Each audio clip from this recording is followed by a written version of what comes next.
Here's your flowers, Billy. Well, thank you. Not many around these parts that help an old man with such a task. Thanks again, stranger. Come on in, have some tea with me and Annabelle. I'm sure she'd love the company. All right. Maybe just for a minute. It's my other half, lovely Annabelle. Much obliged. This man helped me find these lovely flowers, Annabelle. Not half as lovely as you.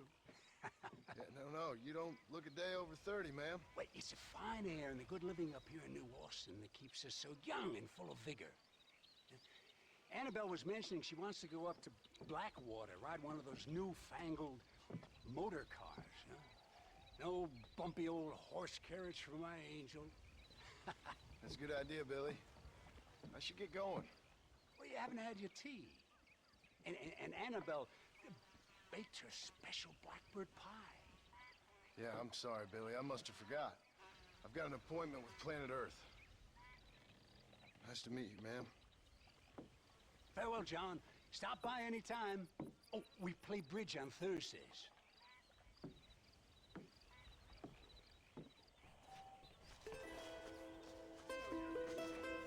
Wait on her a little, ain't you?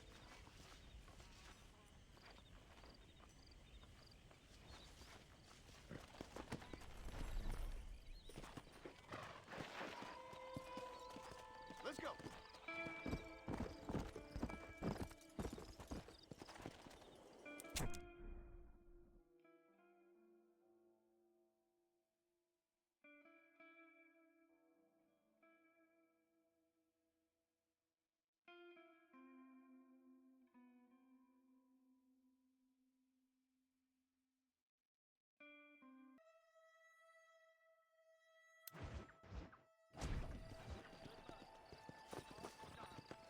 Howdy, mister.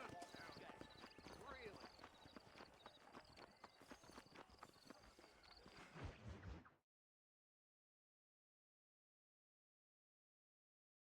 And I can tell you with no uncertainty that miracle cures are no laughing matter. I bid you good day, sir.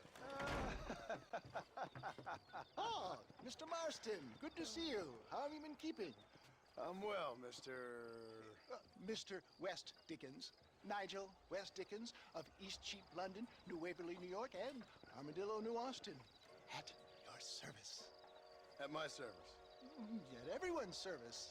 At the service of science, of knowledge, of life. How your wounds? Much, much better. But then they would be. Would be... I know a cure for all ailments, Mr. Marston. Ah, I'm sure you do. And I'm sure for just $2 an ounce, I could live forever. Oh, but for you, sir, I do a bulk discount rate of $1.95 an ounce. As long as you buy 100 ounces or more. That's a lot of immortality. Give it up, old man. That's Mr. West Dickens to you, boy. Give it up, old man. Listen, Marston, I'm broke, but this stuff is good. It works. I need a healthy young man like you. Come along, let's ride over to my newest customer at Ridgewood, and I'll explain while we go. Okay.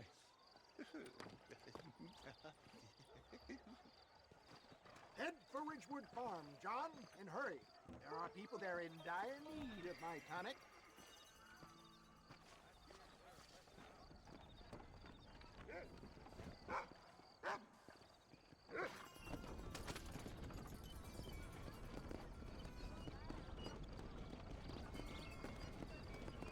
I heard about you, Mr. West Dickens.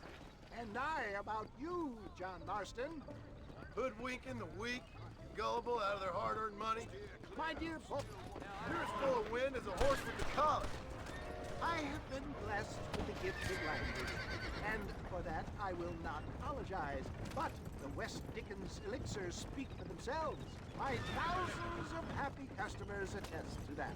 Those men trying to kill you didn't look so happy. Skepticism is the bastard child of progress, John.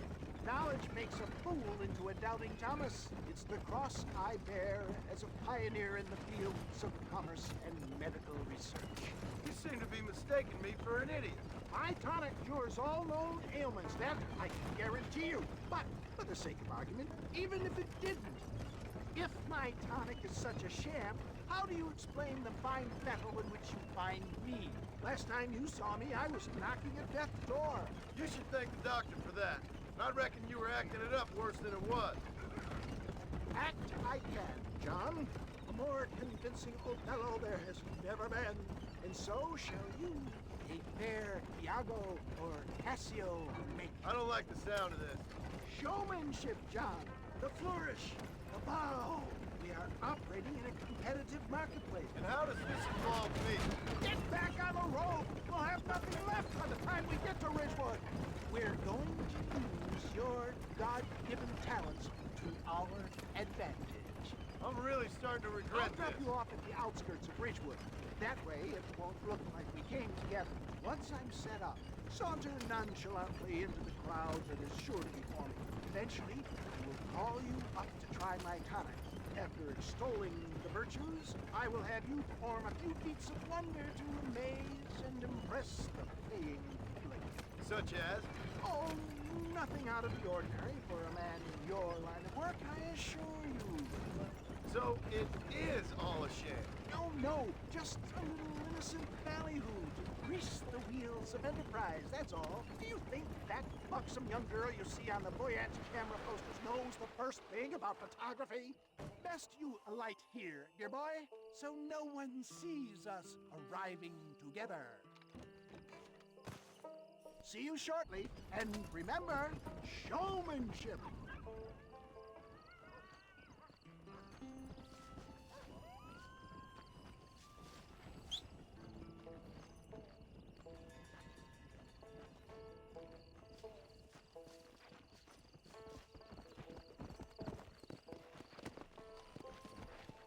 Yeah.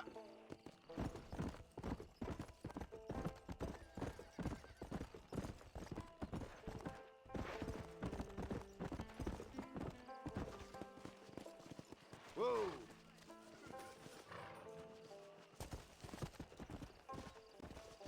Come one, come all, a miracle for each and every one of you. Friends, hard-working souls of Chola Springs, gather round, gather round. Do you suffer from rheumatism, lumbago, acute chronic sciatic, neurologic, or inflammatory pain?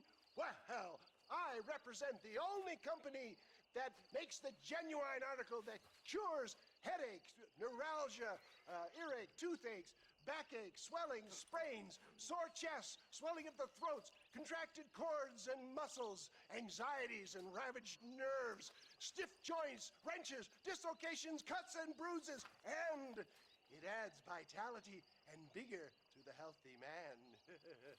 But can you prove it, old man?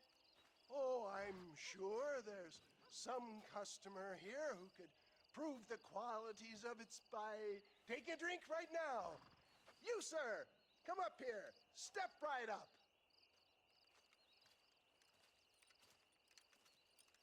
That's the spirit. Ladies and gentlemen, pay close attention.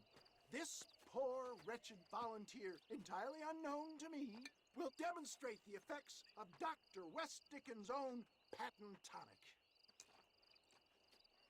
Be you a cowpoke or athlete, this miraculous elixir developed with the wisdom of the East keeps the muscles supple and relaxes the cords. It loosens the joints and gives a feeling of youth and vigor to the whole system.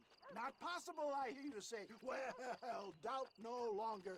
Faith can move mountains, but I ask not for faith. I am a man of science, and today science will be vindicated. Your eyesight is greatly improved, is that not so, friend? If you say so.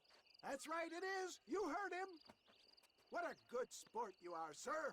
Now, gaze over yonder at that porch. If you squint, you may just be able to make out the skull that's hanging there. Go ahead, friend. Shoot that skull and demonstrate the miraculous eyesight you now possess.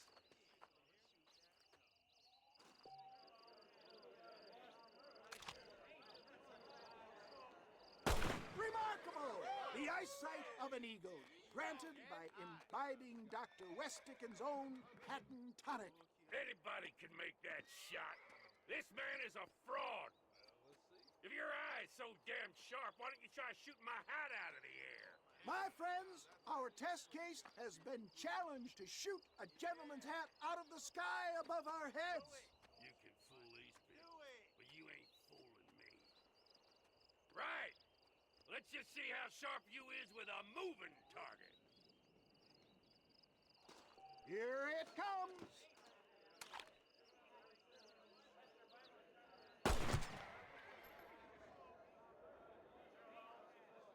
You ready to get embarrassed again?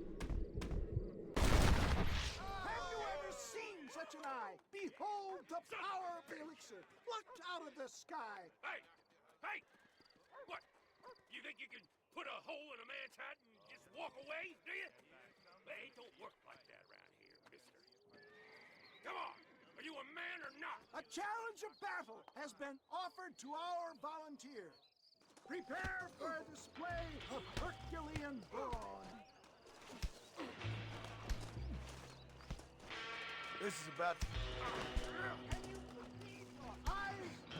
Don't do a kid. Who the hell do you think you are? There it is, skeptics and dissenters, irrefutable proof. Do not let this opportunity pass you by. Look, he's over there. Go get him. This ends now. Watch out! He's got a gun! Who the hell do you think you are? You ain't leaving here alive.